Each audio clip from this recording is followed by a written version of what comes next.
Welcome back to Winners Capsule. Today we'll discuss some important questions for various competitive exams. Moving to the first question. World's first satellite dedicated to monitoring greenhouse gas emission was launched by A. Japan, B. Russia, C. India and D. USA. Answer is option A. Japan. On 23rd January 2009, Japan launched the world's first satellite dedicated to greenhouse monitoring, that is GOSAT, Greenhouse Gases Observing Satellite.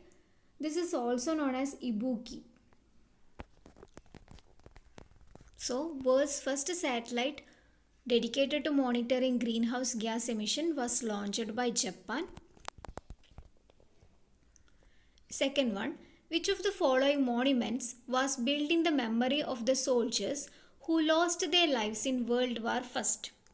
A. Gateway of India, B. India Gate, C. Victoria Memorial Hall and D. None of these. Answer is option B. India Gate. India Gate is a memorial built in commemoration of more than 80,000 Indian soldiers who were killed during World War I. India Gate was earlier known as All India War Memorial. It is located in Delhi.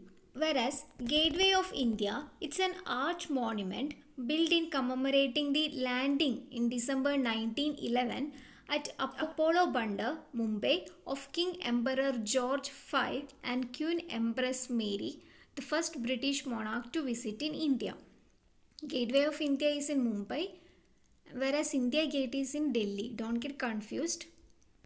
Victoria Memorial Hall, it's a large building in Kolkata, West Bengal. It was built between 1906 and 1921. It is dedicated to the memory of Queen Victoria, the then Empress of India. So the monument which was built in memory of the soldiers who lost their lives in World War I was India Gate.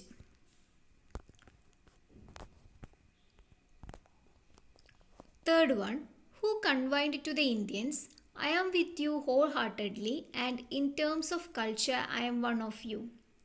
A. Annie Besant, B. Dadabhai Naoroji, C. W.C. Banerjee and D. Lal Bahadur Shastri. Answer is option A. Annie Besant. Moving to the fourth question. India's first underwater rail tunnel is constructed in which river? A. Ganga, B. Krishna, C. Hooghly and D. Godavari. Answer is option C. Hooghly. As a part of the East-West Corridor, Kolkata Metro Rail Corporation, that is KMRCL, it has started tunnels below the Hooghly River to lay train tracks.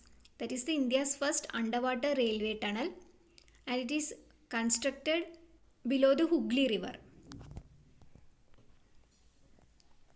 Fifth one, the Khadi and Village Industries Commission Act was passed in the year A. 1952, B. 1956, C. 1959 and D. 1962. Answer is option B. 1956. Khadi and Village Industries Commission Act was passed in the year of 1956, whereas the statutory body Khadi and Village Industries Commission was formed in April 1957 and this was a part of this act. Act was formed on 1956 whereas the statutory body was formed in 1957.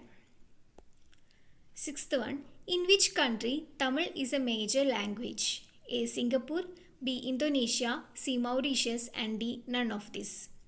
Answer is option A. Singapore.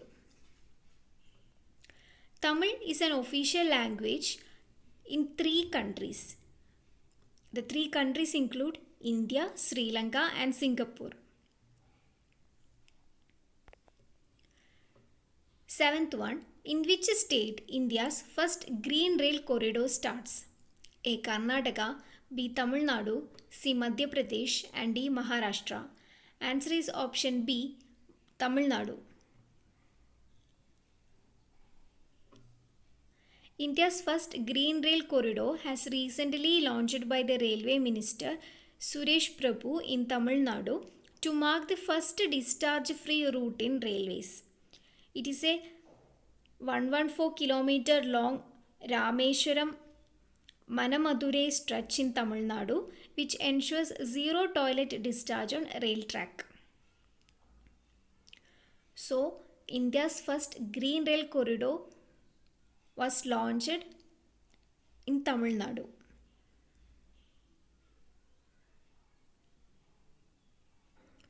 Eighth one, brass gets discolored in air due to the presence of which gas in air?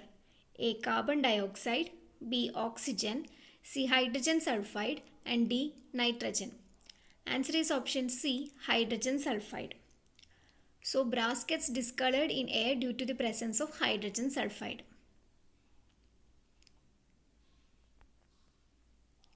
Ninth one, isohumes are lines showing uniform A. Temperature, B. Humidity, C. Pressure, and D. Rainfall. Answer is option B. Humidity. Isohumes are lines showing uniform humidity, whereas the lines joining places of equal temperature are known as isotherms, and the lines joining places of equal pressure is known as isobar, and lines joining places of equal rainfall is known as isoheights. 10th one, which one of the following types of forest is found in Sundarbans? A. Evergreen forest, B. Coniferous forest, C. Mangrove forest, and D. deciduous forest. Answer is option C. Mangrove forest. Sundarbans mangrove forest is one of the largest mangrove forests of the world. It is on the delta of the Ganges, Brahmaputra, and Meghna rivers. Sundarbans forest is a type of mangrove forest. If you like this video, please do share, like, and don't forget to subscribe. Thank you.